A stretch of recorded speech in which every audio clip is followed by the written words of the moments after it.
ना ना पैसा कोई बहन जी, देखो पैसा तो हर पार्टी लेती है के पास। पहली बात तो हम है प्रत्याशी, हम इससे पहले अपना आवेदन पिछली बार जब चुनाव की घोषणा हुई थी तो हम कर चुके थे। कहीं ना कहीं सपा ने आगे आकर उसको एक भ्रमित करने का, बहकाने का वोट को काम किया। हमारे यहाँ वार्ड है, वहाँ वार्डों में भी अनदेखी पार्टी के कार्यकर्ताओं की जा रही है। बताना ये है साथियों कि इस लोनी नगर पालिका में, ये प्रदेश की क्या एशिया की सबसे बड़ी नगर पालिका है। वोट प्रतिशत की बात करें, हमारी वोट 5-5.5 लाख में वोट 1,90,000 मुस्लिम वोट होने के साथ साथ हमेशा हर पार्टी हमारी अनदेखी करती है। लेकिन एक बहुजन समाज पार्टी ऐसी है जिसके साथ बहुजन समाज पार्टी का कैडर वोट 1 लाख प्लस खड़ा है। लगभग 3.5 लाख वोट हमारी हैं। और अगर खासकर दलित की करूं तो 50,000 51,000 वोट, 55,000 वोट भी अगर मिला लें तो आधी वोट हमारी वोट है। दलित मुस्लिम समीकरण इतना घर कर गया है जो 2012 में इतिहास दोहराया था या मुस्लिम विधायक हुआ था, इस बार भी वही चमत्कार होने जा रहा है। किसी गठबंधन पर, किसी अदर पार्टी में, किसी छोटी मोटी पार्टियों में बिल्कुल नहीं बहकेगा। अब के एक तरफा बहन जी में आस्था जताते हुए, क्योंकि जो बहन जी ने समतामूलक समाज का स्थापना की थी, आज उस चीज़ पर लौटने जा रहा है समाज।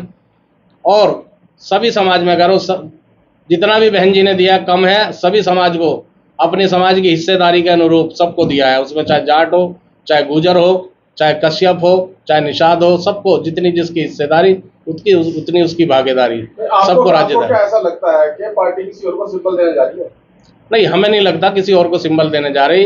बहन जी का आदेश भी था कुछ दिन पहले कि इस बार निकाय चुनाव, सभासद का चुनाव पार्टी का कार्यकर्ता लड़ेगा।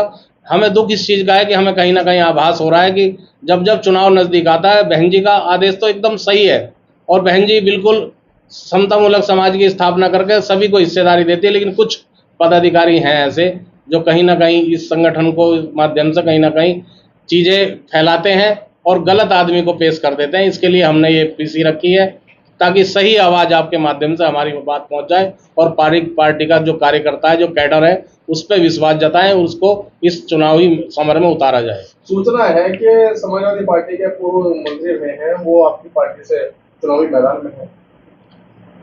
ऐसा शायद आपको है, शायद हमें भी है आभास। उसी को लेके हम तो अपना विरोध भी दर्ज करा रहे हैं। हमें किसी व्यक्ति विशेष से कोई गुरेज नहीं है। जो भी फैसला बहन जी का होगा हम उसे पहली बात तो हम मानेंगे।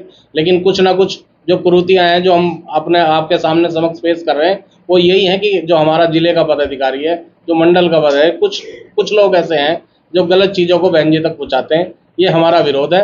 बाकी बहन जी में हम बिल्कुल पूरी आस्था है हमारी, बहुजन समाज पार्टी में पूरी आस्था है हमारी। बहन जी किसी भी कार्यकर्ता की ना तो अनदेखी की है, ना करेंगी। नहीं, क्या बसपा के पास और भी कोई प्रत्याशी है? बहन जी के पास पहली बात तो हम है प्रत्याशी, हम इससे पहले अपना आवेदन पिछली बार जब चुनाव की घोषणा हुई थी तो हम कर चुके थे। लेकिन इसके बाद भी प्रत्याशी तो एक कार्यकर्ता है। बस थोड़ा सा विश्वास पदाधिकारियों को, जो हमारे जिले मंडल के पदाधिकारी, उनको विश्वास जताने की जरूरत है। तो क्या आमिर भाई, आप लोग ये विरोध दर्ज करा रहे हैं या अपनी बात जो हाईकमान तक पहुंचाना चाह रहे हैं, क्या चीज है? दबे ये कह लो कि विरोध भी है और अपनी बात पहुंचाने का एक माध्यम भी है आपके माध्यम से कि हमारी एक पीड़ा है हमारे एक कार्यकर्ता की। क्योंकि कहीं ना कहीं वार्डों में भी, जो हमारे यहाँ वार्ड है, वहाँ वार्डों में भी अनदेखी पार्टी के कार्यकर्ताओं की जा रही है। तो वार्डों की भी समस्या को लेकर हमने आज ये पीसी रखी है कि ताकि हमारी आवाज़ बहन जी तक पहुँच जाए। क्योंकि बहन जी ने स्पष्ट कहा है कि पार्टी का ये चुनाव पार्टी का एक कार्यकर्ता लड़ेगा। क्योंकि एक गली मोहल्ले का पार्टी का कार्यकर्ता, देखो एमएलए नहीं लड़ेगा, ना एमपी लड़ेगा। उसका मन होता है कि सभासद लड़ूँ या चेयरमैन लड़ूँ, उसको भी यार कोई धन्ना सेठ या कोई व्यापारी या कोई बिल्डर्स आके चुनाव लड़ जाएगा तो ये पार्टी कार्यकर्ता क्या रहेगा? क्या आपको लगता है कि पैसों में टिकट बिका? ना पैसा कोई, बहन जी देखो पैसा तो हर पार्टी लेती है। हमारे यहाँ तो पैसा चलता ही नहीं है। सही बात तो ये है, पैसा चलता ही नहीं बीएसपी में। हमारे यहाँ तो मिसाल है कि बाबू मुनकाज जैसे और बहुत सारे लोग जमीन से उठाकर राज्यसभा भेज दिए, एमएलसी बना दिए। फीस भी बहन जी ने, उनकी जो फीस होती है उनकी, वो बहन जी ने जमा की है। ये सब बेबुनियाद बात है कि पैसे से टिकट मिलना, कोई पैसा नहीं जाता। पहली बार ऐसा हुआ है कि मुस्लिम बड़ा चेहरा एकजुट होकर एक मंच पर आकर चुनाव लड़ रहा है, आप लोग विरोध दर्ज कराएंगे तो सीट कैसे मिलेगी? ये कौन कह रहा है? एक मुस्लिम एक तरफा है, एक साथ है। लेकिन कौन कह रहा है किस चेहरे पे विश्वास? पार्टी का जो चेहरा होगा, कार्यकर्ता होगा, उस पर विश्वास जताएगा ना पार्टी का आदमी। जो कैडर वोट है पार्टी का, मैं बता रहा हूँ, हमें जरूरत कहाँ पड़ रही है? हम तो 50 में खड़े हैं। 1,92,000 मुस्लिम, 50,000 दलित वोट खड़ा, उसके बाद और दलित समाज के जो अदर बिरादरी हैं वो हमारे साथ हैं, हम तो आधे से प्लस हैं। अब अगर पिछले बार भी आपने विधानसभा में देखा था कि मुस्लिम समाज आपकी तरफ ध्यान नहीं बना पाया था, इस बार जो है एक मत होकर फ्रंट का चैलेंज लेने का मौका है, तो आप लोगों का एक विरोध कहीं ना कहीं जो कार्यकर्ता है उनमें विरोधाभास पैदा न कर दे। नहीं, बिल्कुल नहीं करेगा। हम मांग कर रहे हैं आपके माध्यम से, हमारी आवाज़ बहन जी तक, उच्च पदाधिकारियों तक, प्रभारी जी तक आवाज़ पहुँचे और एक बार पुनः पार्टी के कार्यकर्ताओं, पार्टी के कैडर पर विश्वास जताया जाए। इन पार्टी के नेताओं में से, पार्टी के कार्यकर्ताओं में से उसको ऊपर लाया जाए। समाज जो है बिल्कुल इंतजार कर रहा है, एक तरफ देख रहा है कि जो भी उम्मीदवार आएगा बहन जी की तरफ से, उसको एक तरफा मुस्लिम और दलित और बाकी सब बिरादरी एक साथ 2012 की तरह जैसे विधानसभा में जाकिर अली को जिताया था, ऐसी इस बार नगर पालिका में चेयरमैन बहुजन समाज पार्टी का बनने जा रहा है। जैसे कि क्षेत्र में आवाज है, अगर असल में मुद्दे का टिकट होता है तो आपका आंदोलन होगा? नहीं, हमारा विरोध है, बाकी तो सर फैसला बहन जी का है। बहन जी और किसी को भी लाएगी, किसी को भी हमें देंगी तो हम उसको चुनाव तन मन धन से हर तरह से लड़ाएंगे। हमारा इतना विरोध नहीं है, हमारा बहन जी का ना समाज बहुजन समाज पार्टी का विरोध नहीं कर रहे। हम तो अपनी बात आपके माध्यम से पूछाना चाह रहे हैं कि बहन जी एक बार पुनः इन चीज़ों पे विचार करें कि एक कार्यकर्ता को मौका मिलना चाहिए सभासदी का चेयरमैन लड़ने का। क्या आप अपना टिकट मांगते हैं?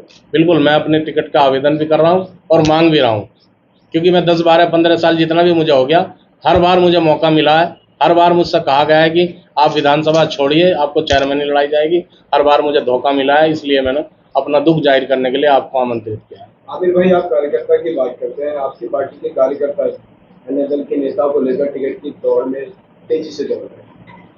जी जी, नहीं, टिकट की दौड़ में बहुजन समाज पार्टी के पास इतना कैडर वोट है, अपना वोट इतना है, अब जब प्लस अदर समाज, सब समाज का वोट है, इसलिए सब घूम फिर के सब बहुजन समाज पार्टी की तरफ को देख रहे हैं। आने वाला समय ये सेमीफाइनल है, आने वाला समय जो लोकसभा का होगा 2024 का, उसमें पूर्ण बहुमत सब पार्टियों को पीछे छोड़ते हुए इंशाल्लाह मैं आपसे यकीन दिला रहा हूँ कि लगभग 80 में से 70, 65, 70 सीट बहुजन समाज पार्टी की आने जा रही है। आप कैंडिडेट वोट की बात करते हैं, आपके विधानसभा चुनाव में आपके जो पिछला मजबूत बीएसपी का वोट है वो भी नहीं निकल के आता है। वो कारण रहा जो ध्रुवीकरण, भारतीय जनता पार्टी ने जो ध्रुवीकरण समाज को बांटने का, हिंदू मुस्लिम को बांटने का, ये भाईचारा खत्म किया, उसमें कहीं ना कहीं सपा ने आगे आकर उसको एक भ्रमित करने का, बहकाने का वोट को काम किया, जिसमें सब पोल खुल गई है। अब किसी जो कैडर वोट है, जो मुस्लिम वोट है, कहीं भटकने वाला नहीं है। अब कहीं ना समाजवादी, ना MIM, ना भारतीय जनता पार्टी कहीं किसी बहकावे में नहीं आएगा। अब समझ चुका है टोटल प्रदेश में पुनः दोबारा 2012 की तरह लौटने जा रहा है, बहन जी की तरफ, बहुजन समाज पार्टी की तरफ। आपको क्यों ऐसा लगता है कि मुस्लिम समाज पर भटकेगा? बिल्कुल नहीं भटकेगा, इस बार बिल्कुल समझ चुका है कि दलित और मुस्लिम तो बिल्कुल एक है, और बाकी उसके बाद सर्व समाज बसपा की तरफ को देख रहा है कि बहन जी का शासन, बहन जी की कार्यशैली सबने देखी है। हमेशा ऐसा लगता है मुस्लिमों के पास अपना कोई कैंडिडेट नहीं है, केवल दूसरे को समर्थन करने के लिए ये लोग यूज होते हैं। क्या कहना चाहिए? कब कहा दूसरे को, अपना हमेशा कैंडिडेट होता है। बहुजन समाज पार्टी के लिए तो लाइन लगा खड़े लोग कतार में, कहाँ दूसरे की तरफ समर्थन कर रहा है।